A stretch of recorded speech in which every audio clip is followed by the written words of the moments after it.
Assalamualaikum warahmatullahi wabarakatuh. Perkenalkan, nama saya Bagus Lugina, NPM 41182192000092. Sini saya akan menjelaskan beberapa tuna ya. Tuna yang pertama ada tunanetra. Tunanetra adalah istilah umum yang digunakan dalam kondisi seseorang yang mengalami gangguan atau hambatan dalam indera penglihatan. Berdasarkan tingkat gangguannya, tunanetra dibagi dua, yaitu tunanetra pertama yaitu buta total dan masih mempunyai sisa penglihatan. Kedua, penyebabnya. Sebab tunanetra infeksi atau keracunan yang dapat terjadi secara langsung ataupun tidak langsung, penyakit atau kondisi baik langsung maupun tidak langsung, kecelakaan atau meluka terkena. Penyebab tunanetra infeksi atau keracunan yang dapat terjadi secara langsung ataupun tidak langsung, penyakit atau kondisi baik secara langsung atau tidak langsung, kecelakaan yaitu trauma, luka terkena benda tajam, bahan kimia dan lain-lain. Macam-macam metode pembelajaran tunanetra. Yang pertama, metode ceramah. Metode pendidikan dengan ceramah bagi anak tunanetra hanya berupa sebuah penyampaian materi dengan beberapa penjelasan secara lisan. Yang kedua, metode tanya jawab. Ketiga, metode diskusi. Keempat, metode sorongan. Kelima, metode bondongan dan metode drill.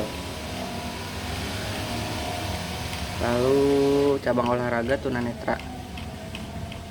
Goalball adalah olahraga yang dikhususkan untuk tunanetra. Pertama kali dikenalkan oleh Hans Lorentz dan dari Jerman Sepp dan Jerman Sepp dari Australia tahun 1946. Olahraga ini sebenarnya diciptakan untuk para korban PD kedua yang mengalami kebutaan. Lalu di sini ada tunarungu. Tunarungu adalah orang yang kelihatan kemampuan mendengar sehingga menghambat proses informasi bahasa melalui pendengarannya, baik memakan waktu ataupun tidak. Memakai alat bantu dengar di mana batas pendengaran yang dimiliki cukup memungkinkan keberhasilan proses informasi bahasa melalui pendengaran. Faktornya, kehilangan pendengaran bisa disebabkan oleh faktor genetik, infeksi pada ibu seperti cacar air selama kehamilan, komplikasi ketika melahirkan, atau penyakit awal masa kanak-kanak seperti gondok atau cacar air.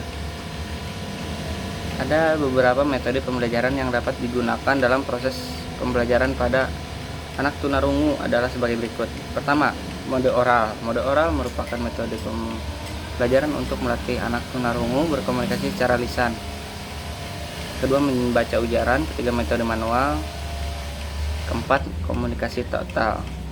Cabang olahraga untuk tunarungu: pertama, wheelchair basketball, memanah, berlayar, sepak bola, adaptive snowboarding.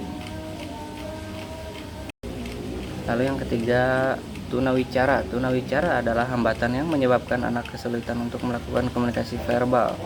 Penyebabnya gangguan dari suara artikulasi hingga kelancaran berbicara. Lalu macam-macam pengajaran. Pertama, mode oral. 2, mode ujaran. 3, metode manual. 4, komunikasi total. Cabang olahraganya: wheelchair basketball, 2, memanah, 3, berlayar, 4, sepak bola, 5, adaptive snowboarding. Lalu di sini ada tunagrahita. Tunagrahita adalah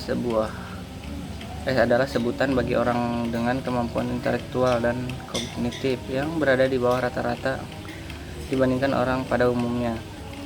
Penyebabnya, kondisi genetik, masalah selama kehamilan, masalah saat melahirkan, penyakit atau cedera penyebab yang tidak pasti. Metode pembelajaran: yang pertama ada direct introduction, dua ada cooperative learning, ketiga ada peer tutorial. Cabang olahraga: renang, bocce, balap kursi roda, lari, dan sepak bola. Lalu di sini ada tunadaksa. Tunadaksa adalah kondisi anak yang memiliki anggota tubuh tidak sempurna. Ketidaksempurnaan ini hanyalah secara fisik, dalam kurung tulang atau otot. Penyebabnya: kerusakan bawaan, kerusakan sewaktu lahir, infeksi, trauma, tumor, dan penyebab lainnya.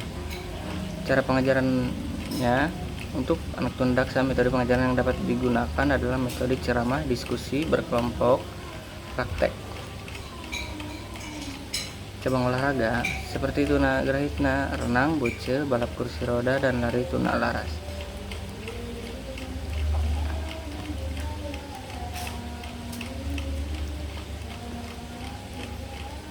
Sekarang ada tunalaras definisi. Tunalaras adalah individu yang mengalami hambatan dalam mengendalikan emosi dan kontrol sosial. Individu tunalaras biasanya menunjukkan perilaku menyimpang yang tidak sesuai dengan norma dan aturan yang berlaku di sekitarnya. Penyebabnya keturunan genetik, neurologis, faktor biokimia, atau kombinasi dari faktor-faktor tersebut. Cara metode pembelajaran inklusif, belajar tuntas, resiprokal. Untuk cabang olahraganya ada berenang, yoga, berkuda, jogging, dan bowling. Yang terakhir ada autisme. Autisme adalah kelainan fungsi otak dan saraf yang cukup kompleks sehingga mempengaruhi perilaku serta proses berpikir. Autisme mencakup gangguan dalam segala aspek, mulai dari sosial, bahasa, serta komunikasi secara verbal maupun non-verbal. Penyebabnya masih belum diketahui secara pasti apa penyebab autisme, namun penelitian menunjukkan bahwa kondisi ini erat kaitannya dengan faktor genetik dan lingkungan. Cara pengajaran pertama, melakukan modifikasi jadwal, 2 memilih gaya belajar, 3 menggunakan bahasa sederhana, 4 menggunakan objek menarik ketika belajar, nomor 5 menangani masalah menulis, nomor 6 mengenali bakat. Untuk cabang olahraganya di sini ada berkuda, renang, bersepeda, mendaki, dan bowling. Mungkin sekian yang dapat saya sampaikan, kurang lebihnya mohon maaf. Wassalamualaikum warahmatullahi wabarakatuh.